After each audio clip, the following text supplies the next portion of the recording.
देखिए, ऐसा है, ये एक तीरथ है। तीरथ तो समझते हैं ना, मैंने इसलिए तीरथ का जिक्र किया कि आप उस भाषा को समझते हैं। डॉक्टर सविता अम्बेडकर जी ने, बाबा साहब अम्बेडकर जो भारत के संविधान के निर्माता हैं, जो लोकतंत्र के जनक हैं, जो महिलाओं के, किसानों के, कमज़ोरों के, देश के प्रत्येक नागरिक के बराबर के अधिकारों के लेखक भी हैं। और मैं समझता हूं कि इसी भारत ने उनको भारत रत्न से नवाजा भी। तो यहाँ उनकी अस्थियां रखी हुई है। यहाँ देश के पूर्व राष्ट्रपति जी, पूर्व सर्वोच्च न्यायपालिका के हमारे न्यायाधीश, चीफ जस्टिस ऑफ इंडिया, पूर्व प्रधानमंत्री, पूर्व मुख्यमंत्री, पूर्व गवर्नर और वर्तमान प्रधानमंत्री भी यहाँ आए। उन्होंने बाबा साहब को यहाँ अपनी श्रद्धांजलि, आदरांजलि अर्पित की। लेकिन कुछ दिनों पहले मुझे जानकारी मिली, और फिर जानकारी ऐसे नहीं कि किसी ने वैसे ही फ़ोन कर दिया, बहुत सारे पत्रों के माध्यम से मिली, और मुझसे कहा गया कि आपके होते हुए लोक भवन के बराबर में और विधानसभा के सामने जो सबसे सुरक्षित स्थान है उत्तर प्रदेश की राजधानी लखनऊ का, वहाँ बाबा साहब अम्बेडकर की जहाँ अस्थियाँ रखी है, उस स्थान को बदला जा रहा है और एक षड्यंत्र करके उन अस्थियों को वहाँ से हटा के कहीं और रखने की कोशिश की जा रही है, जिससे कि लोक भवन को और बड़ा किया जा सके। और इसके लिए वो करोड़ों यूपी और देश में रहने वाले करोड़ों बाबा साहब अम्बेडकर के, तथागत बुद्ध के, क्योंकि यहाँ बोधि वृक्ष भी है, यहाँ धम्मचक्र की स्थापना भी हुई है, उन सब की भावनाओं के साथ खिलवाड़ या उनको कुचलने का काम किया जा रहा है। तो मेरे मन में पीड़ा हुई। हालांकि हम लोग सत्ता परिवर्तन यात्रा की तैयारी कर रहे थे, मगर मुझे लगा कि इस समय वहाँ जाना ज़रूरी है और जाके देख के आना ज़रूरी है कि क्या हो रहा है। तो यहाँ आने के बाद मुझे एहसास हुआ कि पहले भी ये प्रयास हुए हैं।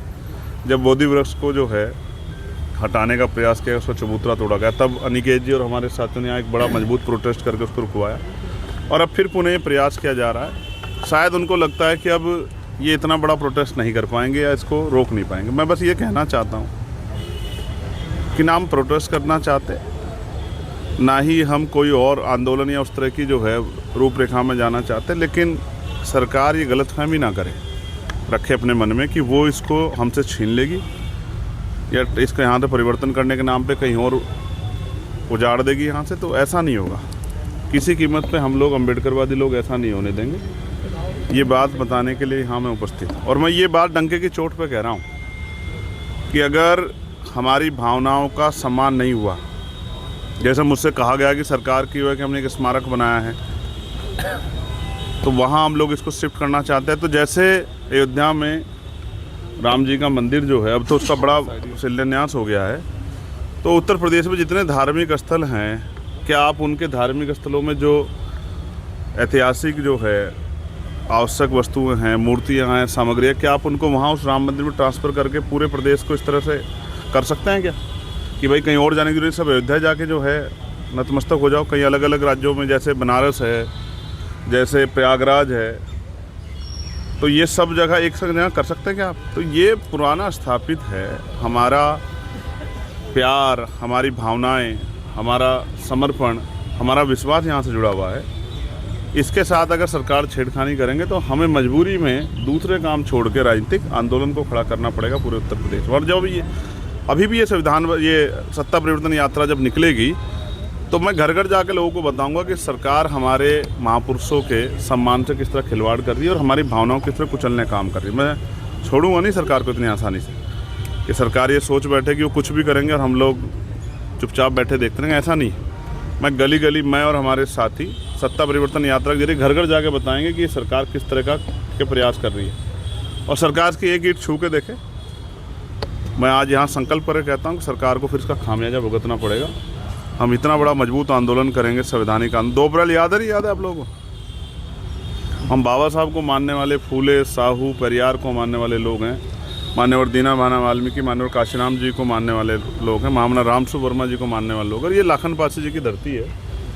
हम इतनी आसानी से अपने स्थलों को छीनने नहीं देंगे सरकार को, ये बताने के लिए मैं यहाँ खड़ा हूँ। सर सत्ता परिवर्तन यात्रा शुरू हुई, कब से शुरू होगी? उसके लिए मैं प्रेस वार्ता में सरकार का कहना है कि यहाँ पर नवीनीकरण होगा, विकास कार्य किए जाएंगे, तो आप क्या चाहते हैं? ये उद्योग धंधे लगाने चाहती है सरकार यहाँ। कितने रोजगार दिए सरकार ने, विकास कर दो, कौन क्या मना कर रहा है। और अच्छी बिल्डिंग और डेवलप कर दो, जो आपका सुविधाएं आप देना चाहते हैं वो दे दो, जिस तरह का सहयोग आप करना कर दो। आप तो लड़े हो राम मंदिर के लिए सड़क से लेके और संसद उस तक, क्या नाम, सुप्रीम कोर्ट तक।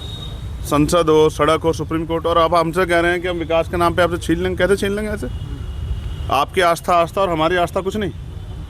ये गलतफहमी नहीं पालनी है सरकार को। सर पहले जस्ट इसके बगल में हज हाउस का लोकल दफ्तर हुआ करता था, जहां लोग आसानी से पहुंच जाते थे। अब इसे एयरपोर्ट के पास वो शिफ्ट हो गया, तो पहले वो शिफ्ट किया गया, अब इसकी बात हो रही है। तो क्या ये देखिए, कोई सरकारी दफ्तर एक अलग विषय है, आप समझे। सरकारी दफ्तर और आस्था का इतना बड़ा प्रतीक, उसको एक तरह देखा नहीं जा सकता है।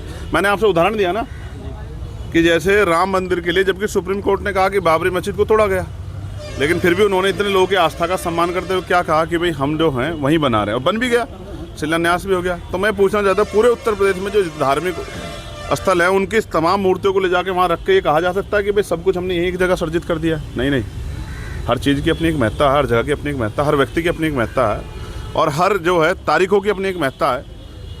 हम यहाँ 26 जनवरी मनाते हैं, हम यहाँ जो है 15 अगस्त मनाते हैं, हम और तमाम तरह के जो है तिथियों का वो करते हैं। तो क्या ऐसा हो सकता है कि एक दिन में सारी तिथियाँ कर ली जाएँ, सारे महापुरुषों को एक दिन नमन कर लिया जाए, सारे इष्टों को, सारे जो धार्मिक उस तरह के जो हैं इष्ट है उनको एक दिन में याद कर लिया जाए? ईद एक दिन हो जाएगी क्या? ईद, शबे रात, बकरा ईद तमाम एक जगह हो जाएगी, एक दिन हो जाएगी क्या? बैसाखी सब एक संग, ऐसा संभव है क्या? जैसा आप चाह रहे होली दिवाली सब एक दिन कर सकते हो क्या आप? ऐसा नहीं है। सरकार को कुछ गलतफहमी है, उनको लगता है कि भाई कौन बोलेगा, कौन आवाज़ उठाएगा, कौन इनके आगे अड़ेगा। उनको नहीं पता ना अभी आज़ाद समाज पार्टी भीम आर्मी है, हम राजनीतिक दल बाद में हैं, लेकिन एक आंदोलन पहले है। फूले साहू जो 1948 से आंदोलन शुरू हुआ, हम उसके पहरेदार हैं।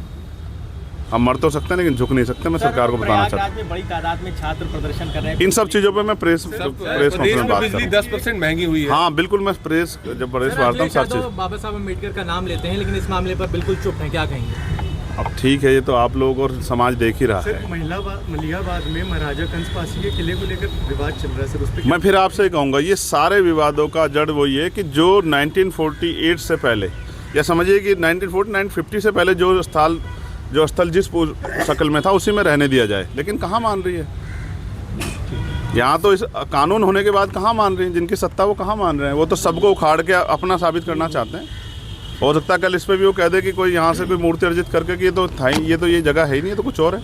एक और सवाल मैं फिर कह रहा हूँ, डिपार्टमेंट की रिपोर्ट जो है उसमें उन्होंने क्लेम करा है कि ये जगह मुस्लिमों की है, वहाँ पे हमारा देवबंद में भी क्लेम कर दिया है। वो तो कुछ ही क्लेम कर दें, उनका क्या, सत्ता में बैठे हैं, कुछ ही क्लेम कर दें। वो तो हो सकता है कल मेरा नाम भी कुछ और क्लेम कर दें, क्या फ़र्क पड़ता है उनको।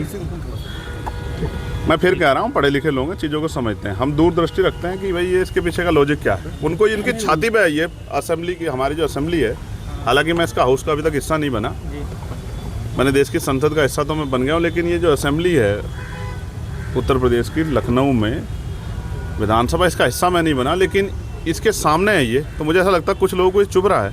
लगता है सर 2027 में आपके लोग हिस्सा बनेंगे? कुछ लोगों को ये चुभ रहा है और वो इसको यहाँ छीनना चाहते हैं। उनको गलतफहमी है कि सत्ता के दम पे वो कुचल देंगे लोगों को, उनकी गोलियाँ लाठियाँ कम पड़ जाएंगी। पिछले कुछ आंदोलन उसका प्रतीक है। जब हम आंदोलन करते हैं तो किस तरह करते हैं। ये हमारी ऐतिहासिक स्थल है, इसको हम छीनने नहीं देंगे, ये बात ध्यान रहे। और आप जो बात कह रहे हैं ना इस विधानसभा में, इस बार हो सकता है सब ज़्यादा संख्या हमारे लोगों को, याद रखना आप। धन्यवाद। हमसे जुड़े रहने के लिए हमारे YouTube चैनल को सब्सक्राइब करें और नई वीडियो की नोटिफिकेशन के लिए बेल आइकॉन को दबाएं। अगर आप ये वीडियो Facebook पर देख रहे हैं तो लाइक जरूर करें और ज्यादा से ज्यादा शेयर करें। धन्यवाद।